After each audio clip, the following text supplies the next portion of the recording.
Subscribe कीजिए the accounts channel को और बेल पर क्लिक करें सबसे पहले वीडियो देखने के लिए।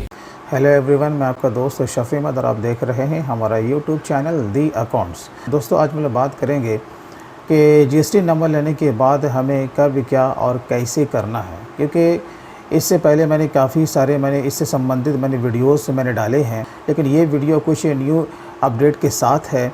आपके बहुत सारे मेल आते हैं कि हमने नंबर तो ले लिया है, अब हमें कब क्या और कैसे करना है।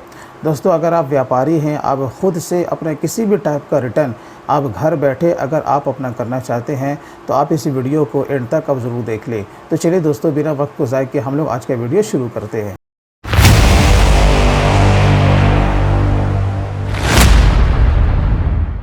देखिए, एक तो सच बात तो यह है कि हर काम हर कोई से नहीं हो सकता, लेकिन दूसरी बात ये भी है कि अगर कोई छोटा व्यापारी है तो वो किसी सीए या किसी एडवोकेट या किसी वो अकाउंटेंट से वो काम नहीं करवा सकता है, क्योंकि जब उसका कोई परचेज़ ही नहीं है, किसी महीने में सेल ही नहीं है, तो फिर वो उसे कहाँ से मेंटेन करेगा। तो मैंने इस वीडियो में ये बताने की कोशिश की है कि अगर आप व्यापारी हो तो आप ख़ुद से आप अपना रिटर्न फाइल कर सकते हो। ठीक है, तो चलिए सबसे पहले हम लोग ये जानते हैं कि आपने जीएसटी नंबर कौन सा लिया है। बराबर है। देखिए, जीएसटी नंबर दो तरह का आपका होता है, जैसा कि हम सभी जानते हैं। एक होता है कंपोजिशन स्कीम वाला नंबर, एक होता है नॉर्मल स्कीम वाला नंबर। अगर आपने कंपोजिशन स्कीम वाला नंबर लिया हुआ है तो ये आपको कैसे पता चलेगा? सिंपल सी बात है, आपने जिससे नंबर लिया है आप उससे पूछ लो, या नहीं तो फिर जो भी आपका सर्टिफिकेट आपको मिला है जीएसटी का, आप वहाँ पर देख लो कि आपका क्या लिखा हुआ है, आपका नॉर्मल स्कीम है या फिर आपका कंपोजिशन स्कीम है। अगर आपके पास सर्टिफिकेट भी नहीं है तो जीएसटी के पोर्टल पर आपको जाना है। आपको यहाँ पर सर्च बाय करके एक ऑप्शन आता है, आप यहाँ पर जाइए, अपना जीएसटी नंबर खुद से डालिए और देख लीजिए आप कंपोजिशन वाले हो या फिर आप नॉर्मल स्कीम वाले हो। तो ये तो हुआ कि भैया हमें पता चल गया है कि हमारा कौन सा नंबर है, क्योंकि अभी तक आपने कोई व्यापार तो किया भी नहीं होगा। ऐसा भी बहुत सारे व्यापारी होते हैं कि नंबर ले लिया है और कोई व्यापार ही नहीं है। क्लियर है? अच्छा, चलिए मैं मान लेता हूँ कि आपके पास कंपोजिशन स्कीम वाला नंबर है। अब आपको क्या करना है? देखिए, एक बात दिमाग में डाल लीजिए, व्यापार हो या ना हो, हर हाल में आपको रिटर्न डालना ही है, जिसे हम लोग कहते हैं नील रिटर्न। ये बात तो क्लियर है। उसमें कोई परचेज़ हो या सेल हो या ना हो, आपको रिटर्न हर हाल में डालना है। अच्छा, अब कंपोजिशन स्कीम के लिए कौन सा रिटर्न आपका एकदम इम्पॉर्टेंट है? जैसे कि देखिए, सबसे पहला इसका होता है CMP 08, जो कि क्वार्टरली वे में डाला जाता है, और उसके बाद होता है एनुअल रिटर्न, जिसको हम लोग कहते हैं GSTR 4। ठीक है, तो ये दो ही रिटर्न है इसके लिए। किसके लिए भाई? कंपोजिशन स्कीम के लिए। अब जैसे कि साल में हमारा 4 क्वार्टर होता है, तो साल में जो 4 क्वार्टर होता है तो इसमें सबसे पहले आपको तो CMP 08 आपको अपलोड करना होता है। CMP 08 क्या है बोले तो पेमेंट है।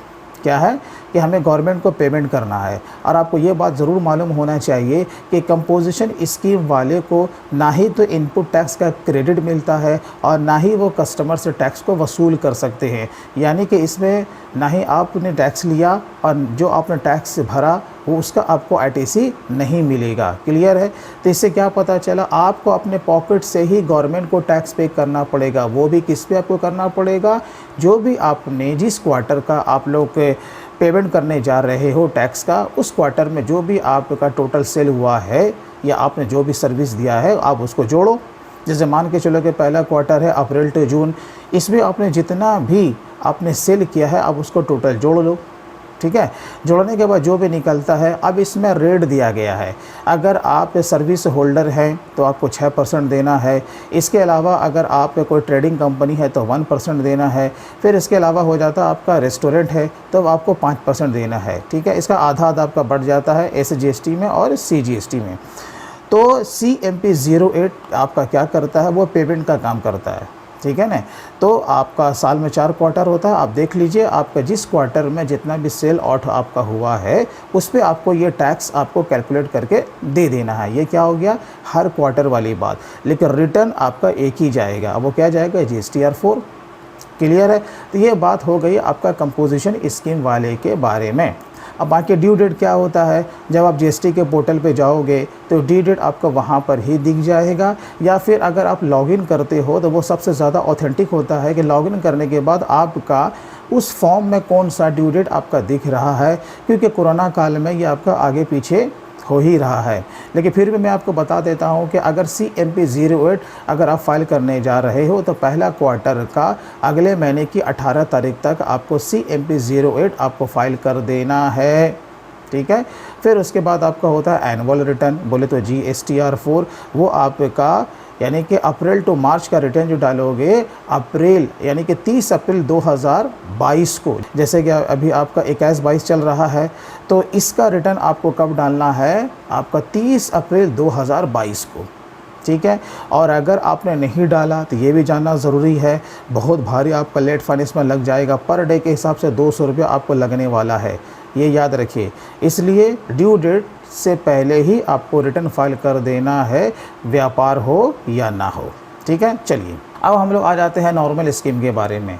नॉर्मल स्कीम वाले इतना तो ज़रूर बात जानते होंगे कि उन्होंने जो टैक्स पे किया है उसका ITC वो क्लेम कर सकते हैं, बराबर है। और बाकी जब वो उसी टैक्सेबल आइटम या सर्विस को जब वो लोग सर्विस देते हैं या उस आइटम को बेचते हैं तो वो कस्टमर से टैक्स वसूल भी कर सकते हैं। इसका माने हमने जो टैक्स दिया वो आपका कहलाएगा इनपुट टैक्स, और जो टैक्स हमने कस्टमर से रिकवर किया वो हो गया आउटपुट टैक्स। तो हमें गवर्नमेंट को आउटपुट टैक्स ही पे करना होता है, जिसे हम लोग टैक्स की लायबिलिटी कहते हैं। लेकिन इसमें ऐसा क्या होता है, आउटपुट माइनस इनपुट, क्लियर है। जो भी आपने आउटपुट लिया है अगर इनपुट से ज़्यादा है तो उसको लेस करके आपको गवर्नमेंट को पे कर देना है। तो ये इसका एक हो गया काम करने का तरीका कि इनडायरेक्ट टैक्स तो भैया ऐसे काम करता है। लेकिन अभी मैंने आपको जस्ट बताया कंपोजिशन स्कीम में ऐसा कोई फंडा है ही नहीं, है ना। तो चलिए, तो मैं बात कर रहा था, आपको तो व्यापार तो करना ही है। आप नॉर्मल स्कीम के अगर अंतर्गत हैं तो आपको ये ध्यान में रखना पड़ेगा, आपको अपना बुक मेंटेन करना पड़ेगा, वो सब आप कीजिए, ठीक है। अब सवाल ये है कि भैया हमने सब कुछ कर लिया, एडजस्टमेंट भी कर लिया, अब हमें रिटर्न डालना है। देखिए अभी सबसे पहली बात तो है कि आपको 2 रिटर्न पर ही ज़्यादा फोकस करना है। एक हो गया आपका GSTR 3B, एक आपका हो गया GSTR 1, ठीक है। और बाकी आपका जो एनुअल रिटर्न वो GSTR 9 है। तो ये 3 रिटर्न ही इसमें अपलोड होते हैं। अब सवाल ये उठता है हमारा कोई भी अगर लेन देन नहीं हुआ तो हम क्या करेंगे। मैंने कहा ना, कोई लेन देन हो या ना हो, जिसे हम लोग कहते हैं नील रिटर्न, आपको हर हाल में GST के पोर्टल पे ये सारे रिटर्न को अपलोड करना पड़ेगा। तो GSTR 3B का मामला ऐसा होता है कि उसका भी आपका ड्यू डेट होता है ना भाई। लेकिन अगर आपने ड्यू डेट के बाद अगर फ़ाइल किया, बहुत सारे आपके मेल आए हैं कि मैंने पिछले 2-3 महीने का मैंने रिटर्न फाइल नहीं किया क्योंकि हमारा कोई रोज़गार ही नहीं था, बिजनेस ही नहीं था। तो आप ये याद रख लीजिए कि आपको नील रिटर्न आपको डालना था। अगर नहीं डाला है तो उसे इमीडिएट अब उसे डालिए, और उसमें आपको लेट फाइन भी लगेगा। अब कितना लगेगा ये मैं आपको बता देता हूँ कि पहले क्या था, आपका मंथली था ना, अब क्या हो गया है कि मोस्ट ऑफ द व्यापारी किस में आ गए हैं, वो क्वार्टरली वे में आपका GSTR 3B आ गया है। तो इससे पहले का जो भी आपका रिटर्न था, अगर नील रिटर्न था तो याद रखिए पर डे 20 रुपये के हिसाब से वो आपका लेट फाइन लेगा। और जिस भी महीने में कोई भी अगर आपका सेल हो गया तो याद रखिए वो 20 रुपये से आपका पर डे 50 रुपया हो जाएगा। तो वो पर डे के हिसाब से कैलकुलेट करता है लेट फ़ाइन। और वो कैसे करता है कि हर महीने का लेट फ़ाइन अलग अलग होता है। ये सबसे बड़ी समस्या की बात हो जाती है कि ऐसा नहीं कि वन टाइम ही आपको लेट फ़ाइन देना है, जितने महीने का होगा उस महीने से लेकर आज तक कितना आपका लेट फ़ाइन बनता है। फिर जब अगले महीने का जब रिटर्न फाइल करोगे उसके बाद वाला, तो उस महीने से लेकर के इस महीने तक का आपका यानी कि आज के तारीख तक कितना लेट फाइन बन रहा है। तो इस तरीके से उसका ना कैलकुलेट होता है, वो भी ऑनलाइन आपका होता है, मैनुअल इसमें कुछ तो होता नहीं है, ठीक है ना। तो चलिए, तो मैं बात कर रहा था कि सबका ड्यू डेट है, आप ड्यू डेट से पहले इसका रिटर्न फाइल कीजिए। अब मैं आपको बता देता हूँ कि इसमें जैसे मैंने कहा कि 3 रिटर्न आपको डालना ही डालना है, GSTR 1, GSTR 3B और GSTR 9। अब मैं पहले बात कर लेता हूं कि GSTR 3B के बारे में। कई सारे वीडियोस मैंने किए हैं, आपको स्क्रीन पर दिख रहा होगा कि GSTR 3B में कौन से कॉलम में आपको क्या क्या कुछ आपको पुटअप करना है। जिस भी तरह का लेन देन हो वो GSTR 3B के किसी न किसी कॉलम में तो जाएगा ना। तो इसके लिए आप ये वीडियो देखिए, आपको पूरी जानकारी हो जाएगी। अब जैसे देखिए GSTR 3B में क्या होता है कि हम लोग समरी डालते हैं। किसका डालते हैं भैया समरी? जो भी लेन देन आपका हुआ है, जैसे कि परचेज एंड सेल का, हम लोग सेल का उसमें डालते हैं समरी, प्लस परचेज का हम लोग क्या करते हैं समरी, उसमें इनपुट टैक्स का क्रेडिट का हम लोग समरी डालते हैं।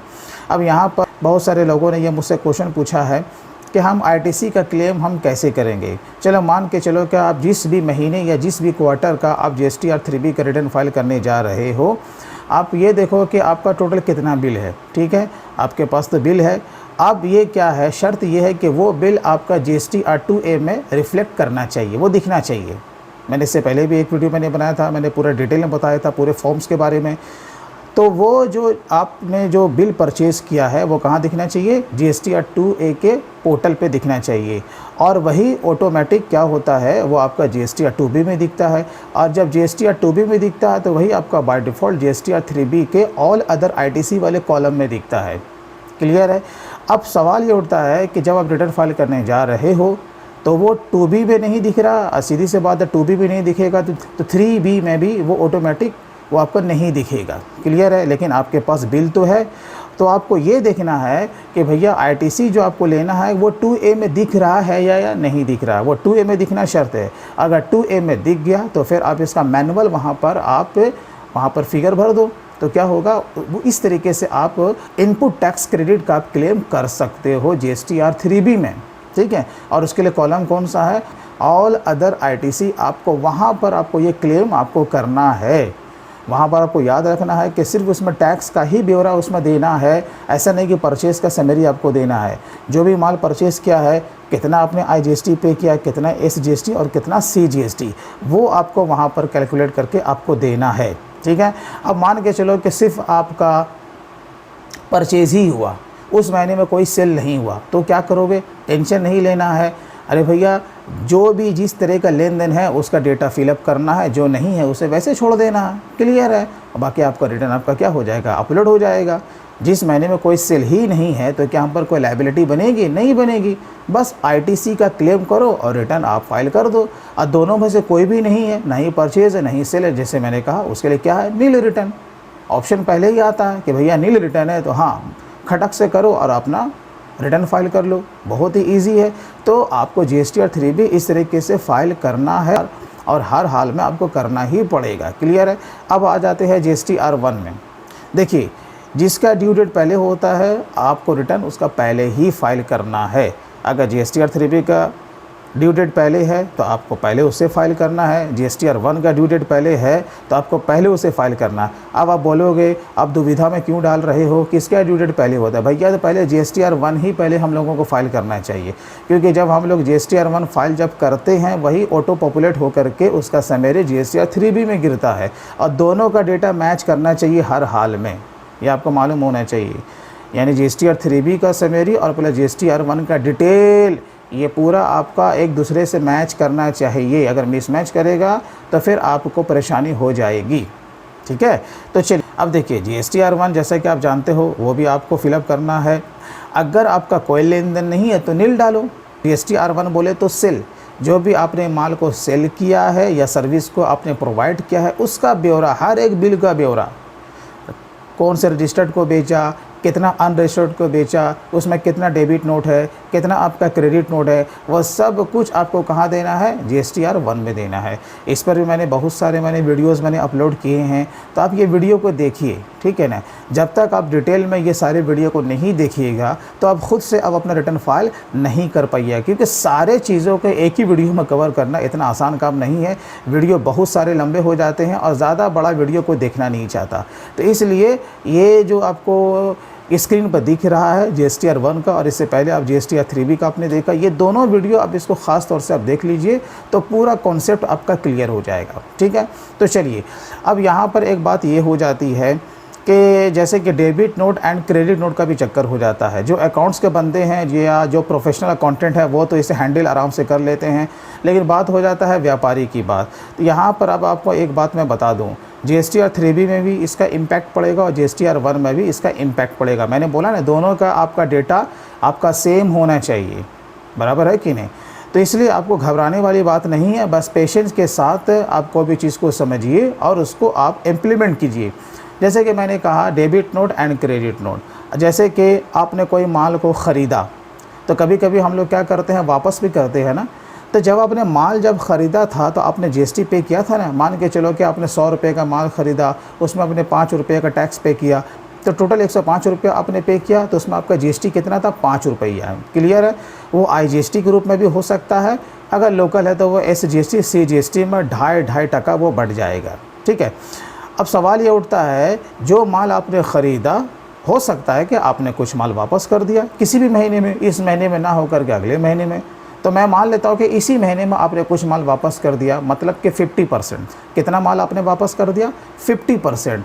तो क्लियर हो गया ना भाई। अब जब हमने माल जब ख़रीदा था तो हमने टैक्स पे किया था, इसका माने अगर माल वापस नहीं करते तो पूरा का पूरा 5% हम लोग इनपुट टैक्स का क्रेडिट का क्लेम करते ना। कहाँ करते भाई, GSTR 3B में।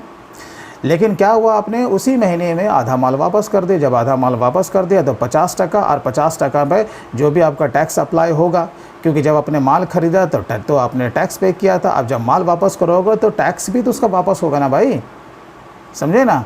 तो यहाँ पर आपको ध्यान यही रखना है कि अकाउंटिंग भी आपको अच्छी तरीके से आनी चाहिए, तभी ना आप उसको रिवर्स करोगे। यानी कि अब यहाँ पर क्या हो जाएगा, आपका ITC क्लेम आपका घट जाएगा, क्योंकि आपने उतना पूरा माल तो नहीं ख़रीदा ना। जितना माल ख़रीदा उसमें से आधा माल वापस कर दिया। जब आधा माल वापस कर दिया तो सीधी सी बात है, पहले 5% आपका ITC बनता, अब कितना बनेगा, ₹2.50। टोटल आपका ITC यही नहीं बनेगा। तो इस महीने में आपका क्या करना है, ₹2.50 ही ITC के रूप में आपको क्लेम करना है। ये हो गया परचेज़ की बात। अब इसको हम लोग क्या बोलते हैं, डेबिट नोट बोलते हैं या फिर आपको क्रेडिट नोट बोलते हैं। बहुत ही सिंपल है। यहाँ पर हम लोग से क्या बोलेंगे, डेबिट नोट बोलेंगे। क्या बोलेंगे, डेबिट नोट। क्योंकि जब हम लोग माल जब रिटर्न किया तो नोट तो हमने ही बनाया होगा, तो हम लोग उसे क्या बोलेंगे, डेबिट नोट। तो अब देखिए, ये तो होगी परचेज़ की बात। और सेल में भी आपका ऐसे ही होता है। जो भी आपने माल को सेल किया, जो भी आपके ऊपर टैक्स की लायबिलिटी बनी, मान के चलो कि टोटल आपने जो माल सेल किया, ₹100 आपके ऊपर टैक्स की लायबिलिटी बन रही है। और यहाँ आपका कितना आपका इनपुट बन रहा है, मान लेता हूँ कि ₹5 बन रहा है, तो लेस करके कितना आया, ₹95 उस महीने में आपके टैक्स की लायबिलिटी बन रही है। क्लियर है। अब सवाल ये है कि हो सकता है कि जो भी माल आपने सेल किया उसमें से कुछ माल आपका वापस आ गया ना। जब आपने माल सेल किया था तो आपने टैक्स भी वसूल किया था कस्टमर से। अब जो कस्टमर आपको माल वापस कर रहा है तो माल के साथ साथ उसका टैक्स का भी तो अमाउंट वापस होगा ना भाई, होगा कि नहीं। क्या हो जाएगा, जो भी लायबिलिटी बन रही थी उतने से हमारा लायबिलिटी कम हो जाएगा। क्लियर है ना। तो ये देखिए, इस तरीके से इसका एडजस्टमेंट भी आना चाहिए। अगर आप व्यापारी हो तो इस तरीके से अगर आप एडजस्टमेंट कीजिएगा, पहले आप उसे मैनुअल देख लो, फिर उसके साथ से आपका डेटा तैयार हो जाएगा और सिंपल वे में आप जाकर मैनुअली आप GSTR 3B और GSTR 1 को आप अपलोड कर लो। बहुत ही सिंपल है। तो दोस्तों, मैं उम्मीद करता हूँ कि जितने लोगों ने मुझे मेल किया था उनका जवाब इस वीडियो में मिल गया होगा। इसके बावजूद भी अगर आपको कोई प्रॉब्लम या इशू अगर आती है तो आप कमेंट में ज़रूर लिखें। दोस्तों, अगर वीडियो अच्छा लगा हो तो कम से कम इसे लाइक आप ज़रूर करें और कम से कम अपने दोस्तों में से शेयर करना ना भूलें। तो फिर मिलते हैं किसी दिन नए टॉपिक के साथ। तब तक take care and bye bye.